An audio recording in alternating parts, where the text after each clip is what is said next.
Hi hello welcome to YMJ movies times. இன்றைக்கி நம்ம பார்க்க போகிறது ஒரு சூப்பரான தரமான அல்டிமேட்டான வெப் சீரிஸு. இந்த வெப் சீரிஸில் பார்க்கும்போது நமக்கு மோட்டிவேஷன் ஆகும் பாருங்கள். கண்டிப்பாக நான் சொல்கிறேன், அவ்வளோ சூப்பரான வெப் சீரிஸ் தான். அதோட பேர் made in India a Titan story. இது 2026 வெளிவந்த வெப் சீரிஸு. இதுக்கு மொத்தம் 6 எபிசோடு இருக்குது.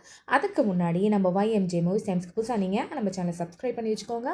பக்கத்தில் இருக்க பெல் பட்டனை ப்ரெஸ் பண்ணிக்கோங்க. நம்ம சேனல் நிறைய வீடியோஸ் நான் போஸ்ட் பண்ணியிருக்கேன். ஸோ அதெல்லாம் பார்த்து எனக்கு நீங்கள் சப்போர்ட் பண்ணுங்கள். சரி வாங்க இப்போ ஸ்டோரிக்குள்ளே போகலாம்.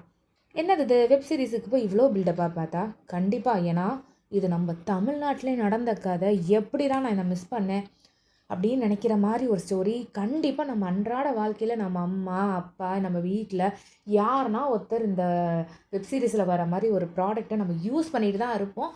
அதுவும் இல்லாமல் இந்த படத்தில் கண்டிப்பாக நம்ம தெரிஞ்சுக்கிற விஷயம் மட்டும் இல்லை, நம்மளுடைய தப்பை நம்ம எப்படி அக்செப்ட் பண்ணிக்கிறது, நம்ம தப்புலேருந்து எப்படி மீண்டு வர்றது. ஒரு தப்பு நடந்துருச்சு அப்படின்னு தோண்டு போகாமல் ஓகே விடுங்க, இதுக்கப்புறம் நம்ம பார்த்துக்கலாம், இதுக்கப்புறம் இன்னும் இந்த தப்பு நடக்காமல் பார்த்துக்கலாம்னு சொல்கிற அளவுக்கு மோட்டிவேஷன் பண்ணுறதுக்கு குவிச்சு கிடக்குதுங்க.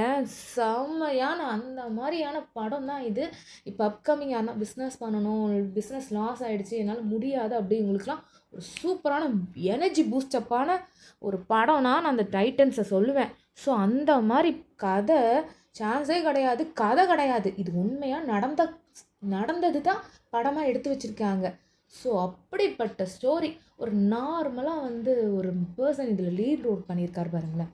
அந்த லீட் ரோல் பண்ணியிருக்க உண்மையான பர்சன் பேர் ஜெர்சஸ் தேசாய்.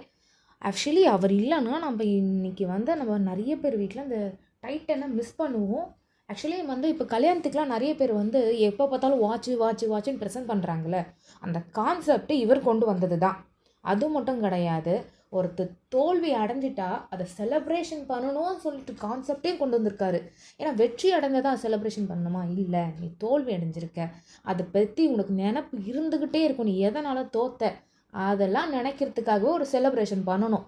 ஸோ அந்த மாதிரி சொல்கிறதுக்காகவும் ப்ளஸ் ஒரு ஃப்ரெண்ட்ஷிப்னால் எப்படி இருக்கணும், நம்ம டாட்டா கிட்ட இருக்கிற ஃப்ரெண்ட்ஷிப்பும் சரி, அப்புறம் நம்ம தேசாயை நம்பி ஒரு ஃப்ரெண்டு வராரு ஆனந்தன், ஒரு கவர்மெண்ட் வேலையை இவருக்காக விட்டுட்டு வராரு, இவர் மேலே முழு நம்பிக்கையோடு வராரு.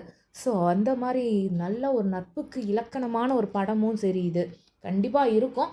எப்படிலாம் இவங்க நம்ம தமிழ்நாட்டில் நடந்த கதை இது.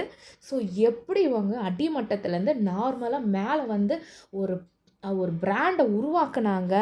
அது உருவாக்குறது ஒரு சாதாரண விஷயமே கிடையாது. இந்த கதையை எனக்கு சொல்கிறதுக்கே வர மாட்டேது. கண்டிப்பாக நம்ம எல்லாருமே பார்க்கணும். ஒரு மோட்டிவேஷன், எல்லோரும் எவ்வளோ டிமோட்டிவேஷன்லேயே இருப்பீங்க.